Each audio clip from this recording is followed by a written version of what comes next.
Welcome back to one of the Bears Travel Plays YouTube channel. Today is Tuesday, December 17th, and I'm back breaking down our first bowl game of the season. We have the Scooters Coffee Frisco Bowl between the Memphis Tigers and the West Virginia Mountaineers. We're going to be breaking down that game. First, let's do the Army-Navy breakdown. 0-1 on the game pick, 0-1 with Kanyeuda. We had the over 69.5 rushing. He had, I believe, close to 60. Army, just an overall horrible performance. Maybe Navy getting the extra time off helped them out. I know Army had that game against Tulane to win the conference, and Navy had an extra week off to prepare. But the Trends win again. The team with the points typically covers. Sometimes they win. I don't think the under hit this year. It might have been really close. I think it was like 38.5 for the over-under. But Navy takes it outright. Tough for either one of these teams to come back from a 14-0 deficit. Army had every chance in the world, but that fake punt by Navy, big man rumbling and stumbling down the field. Very fun to watch him do that. Navy just played better. Navy out-Armied Army, so everybody won. The troops won. Shout out to the troops for giving us a good game. Navy takes it 0-1 at Army. That's okay. The play that did not hit or miss, Jamal Pritchett, he was ruled out an hour and a half before the game, decided to opt out for his chance at the NFL. So he opted out, so that's why it's only 0-1 on the player prop. Let's go to the bowl game for tomorrow. We have the Memphis Tigers going up against the West Virginia Mountaineers. AAC going up against the Big 12. Memphis has been really good over the last several games. Again, this is the Scooters Coffee Frisco Bowl. Memphis is a very high-scoring team. West Virginia's been a very high-scoring team this season as well in the Big 12. Only problem with West Virginia is they have one of the worst defenses in the country and one of the worst defenses in the conference on this season. Both of these teams score a lot of points, like I said, but first thing that I thought of initially in this game was take the over. I think the over is a pretty good look.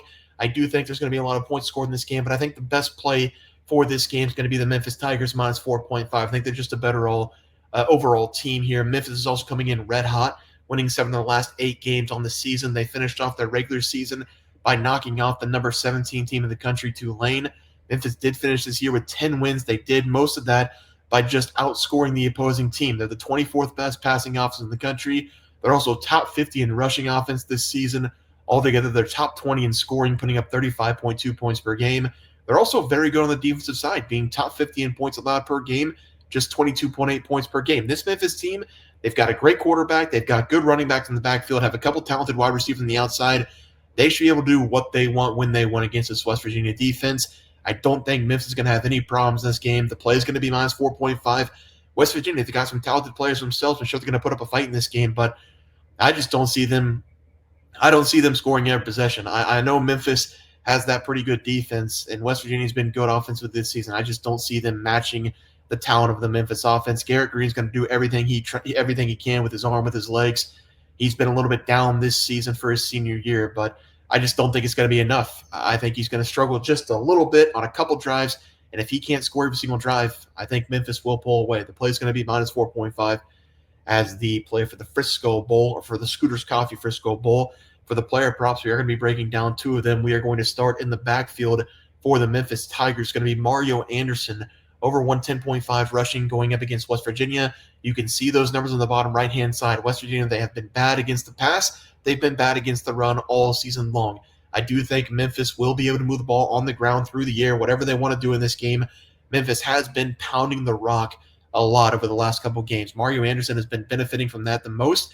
He has a massive amount of carries this season, sitting with 219. But if you take a look at the 6 games, or I guess over the last 6 games, I should say, for Memphis, he has been given the ball 22-plus times in 5 of those 6 games, and he's been able to work that for 138-plus yards in 5 of those 6 games as well.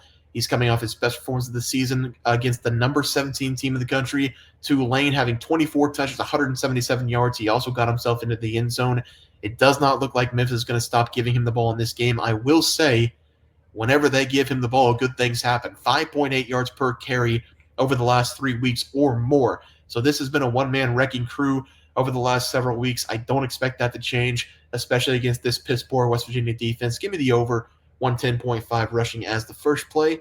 And for the final play, we're going to be taking a West Virginia player Only guy that I really have a lot of confidence in, dual threat quarterback Garrick Green, to go over his total rushing yards. He has been with the Mountaineers for 5 consecutive seasons. This was a down year for him. This was supposed to be his best season as a senior, but last year he had 2,400 passing yards, 16 touchdowns, only 4 interceptions. He did it with his arm, he did it with his legs. This season, only 1,900 yards, 13 touchdowns, had 11 interceptions on the year. Arm hasn't been great this season. The legs have been about the same. 6.4 yards per carry, 772 rushing yards last year, 13 touchdowns this season, 656 yards on the ground. So the numbers for rushing have been about the same. This is kind of a run first kind of guy. I know he has nearly 2,000 passing yards, but I think he's better on his legs than he is with his arm. Memphis has been pretty solid at stopping the run this season, but that's just 22, 21 dive, maybe a couple pitches here and there.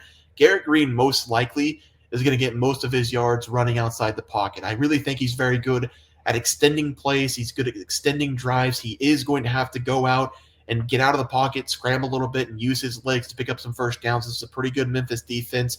It is a bummer that it's a quarterback player prop for rushing, because in college, if you get sacked, you have negative rushing yards. I don't think that's going to be too much of a problem, because Garrett Green all season long has been pretty good slithering outside the pocket, breaking tackles, and just using his legs to try to extend drives.